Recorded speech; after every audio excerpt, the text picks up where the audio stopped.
warahmatullahi wabarakatuh. Waalaikumsalam warahmatullahi wabarakatuh. Sebelumnya saya ucapkan terima kasih banyak atas kesempatan yang telah diberikan di sekolah ini. Kemudian tidak lupa pula saya ucapkan terima kasih banyak untuk menyempatkan waktu ibu-ibu untuk mengikuti rangkaian materi yang akan saya bawakan hari ini tentang penerapan budaya positif di lingkungan sekolah. Kalau kita berbicara tentang budaya positif di lingkungan sekolah, itu sekarang sisa berapa puluh persen, Ibu? Sehingga penerapan budaya positif yang akan kita lakukan yaitu di mana berbicara tentang teori disiplin positif tentang merupakan pendekatan mendidik anak untuk melakukan kontrol diri dan pembentukan kepercayaan diri. Ini yang paling kurang dalam pembentukan kepercayaan diri bagi entah kita sebagai pendidik atau murid, karena dalam kepercayaan diri itu yang susah untuk dibangkitkan. Kemudian nilai-nilai kebajikan universal. Nilai-nilai kebajikan universal kita bisa melihat di sini sama-sama bahwa ada seperti keadilan, tanggung jawab, kejujuran, bersyukur, lurus hati, berprinsip, integritas, kasih sayang, rajin, komitmen, percaya diri, kesabaran, dan lain-lain. Di dalam berbicara tentang nilai kebajikan universal, Ibu, bisa kita perhatikan hal yang paling dominan atau terlalu kurang kita lihat yaitu bagaimana kurangnya komitmen dan percaya diri. Padahal kita tahu bahwa kalau adanya komitmen, percaya diri itu bisa kita bangkitkan. Nah, lanjut, motivasi perilaku manusia. Berbicara motivasi perilaku manusia ada dua, hukuman dan penghargaan.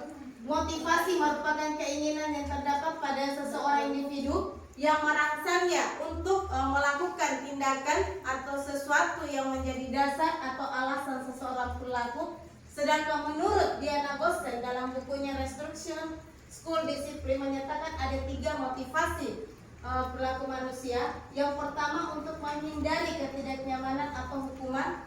Yang kedua untuk mendapatkan imbalan atau penghargaan diri dari orang lain. Dan untuk menjadi orang yang mereka inginkan dan menghargai diri sendiri dengan nilai-nilai yang mereka percaya. Kebutuhan dasar manusia itu ada 5. Yang pertama, kebutuhan bertahan hidup. Kemudian bagaimana cinta dan kasih sayang, love and belonging. Kemudian kebebasan atau disebut dengan freedom, kesenangan, fun, dan kekuasaan, power. Nah, di sini ada berbicara tentang posisi kontrol. Tentang posisi kontrol yang saya dapatkan selama duduk mengikuti CGP di modul ini, posisi kontrol ini yang biasa kita lakukan tapi kita tidak pahami. Oh, ternyata saya sebagai pendidik masuk di posisi kontrol bagian apa, Ibu? Nah, posisi kontrol itu ada yang pertama sebagai penghukum. Ada yang dikatakan sebagai penghukum, bisa kita lihat bahwa menggunakan hukuman fisik dan verbal selalu menggunakan sistem untuk menekan peserta didik. Baik itu hukuman fisik, kemudian verbal dengan perkataan. Ternyata kalau hal itu yang kita lakukan berarti kita masuk di sebagai guru, sebagai penghukum. Kemudian posisi kontrol guru sebagai pembuat orang merasa bersalah. Posisi ini biasanya guru akan bersuara lembut dan akan membuat peserta didik merasa buruk tentang diri mereka, tidak berharga dan telah mengecewakan orang-orang yang disayangi.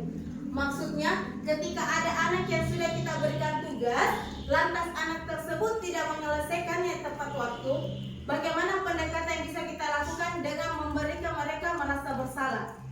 Contoh, hari ini saya memberikan tugas kepada si A, PR, kemudian besoknya dia tidak menyelesaikan. Nah, biasanya lepas tangan, dia kayak merasa cuek. Tetapi kalau kita melakukan pendekatan, nah hari kemarin ibu berikan kamu tugas, kok hari ini kamu tidak menyelesaikan? Jadi ada rasa membuat orang merasa bersalah. Kemudian posisi kontrol guru sebagai teman. Posisi ini guru tidak akan menyakiti murid, namun tetap berupaya tetap mengontrol peserta didik melalui persuasi. Jadi kalau yang biasa kita lakukan ketika di dalam kelas, kita adalah pendidik, dengan murid kita mengajar, tetapi keluar daripada jam pelajaran kita bisa menjadikan mereka sebagai teman. Bagaimana kita melakukan pendekatan? Karena biasanya ada seorang peserta didik yang betul-betul tertutup. Nah, itu bisa kita lakukan dengan sebagai teman. Mencari tahu apa yang membuat anak tersebut tidak pernah mau bersuara. Kemudian posisi kontrol guru sebagai monitor atau pemantau, yaitu mengawasi dan bertanggung jawab atas perilaku peserta didik yang diawasi. Kalau pemantau kayaknya tidak terlalu jelas ya. Kemudian posisi kontrol sebagai manajer. Guru berbuat sesuatu bersama dengan murid dan mempersilahkan murid mempertanggungjawabkan perilakunya, mendukung murid agar dapat menemukan solusi atas permasalahannya. Ibu, dari semua posisi kontrol yang saya terapkan tadi, yang saya paparkan, yang paling dominan bagi saya adalah posisi kontrol sebagai manajer yang saya angkat. Saya sendiri selalu menempatkan diri sebagai posisi manajer. Kenapa? Di dalam manajer itu semua sudah masuk, baik sebagai pendekatan, pemantau, kemudian sebagai pembuat merasa bersalah. Jadi semuanya lebih dominan ke posisi manajer.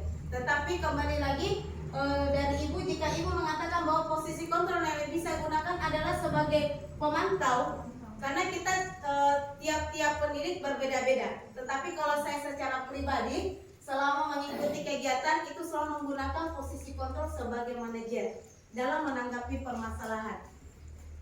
Keyakinan sekolah dan kelas. Kelas merupakan nilai-nilai kebajikan atau prinsip universal yang disepakati bersama. Keyakinan dapat memotivasi peserta didik karena merupakan kesepakatan yang telah keyakinan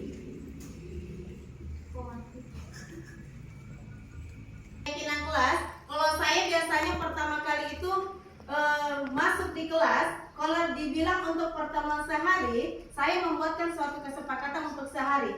Jadi ada beberapa rangkaian yang saya buat untuk kesepakatan bersama selama 1 hari full kegiatan. Tetapi karena mengingat 1 semester, maka saya membuat kesepakatan selama 1 semester. Baik itu yang pertama jam kedatangan, kemudian disiplin dalam kelas belajar, menghargai pendapat teman, kemudian tidak mengejek temannya. Jadi itu bisa dalam masuk ke kesepakatan kelas yang saya terapkan selama 1 semester. Kemudian segitiga restitusi merupakan proses menciptakan kondisi bagi murid untuk memperbaiki kesalahan mereka sehingga mereka bisa kembali pada kelompok mereka dengan karakter yang lebih kuat.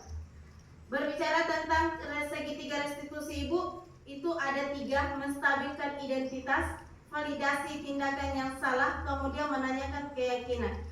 Kalau kita ada di segitiga restitusi, menanyakan keyakinan, itu biasanya kita memunculkan berupa pertanyaan, apa nilai-nilai umum yang kita telah sepakati, kemudian apa bayangan kita tentang kelas yang ideal, kemudian kamu mau jadi orang seperti apa. Jadi itu di dalam segitiga restitusi akan ada muncul beberapa pertanyaan tentang sekolah atau kelas yang menjadi ideal untuk kita. Itulah materi yang dapat saya bawakan tentang bagaimana penerapan budaya positif di lingkungan sekolah. Sekali lagi saya hadir di sini bukan untuk mengguru ibu-ibu ataupun untuk lebih daripada itu, tetapi saya ingin men-share atas apa yang saya dapatkan, ilmu yang saya dapatkan selama ini.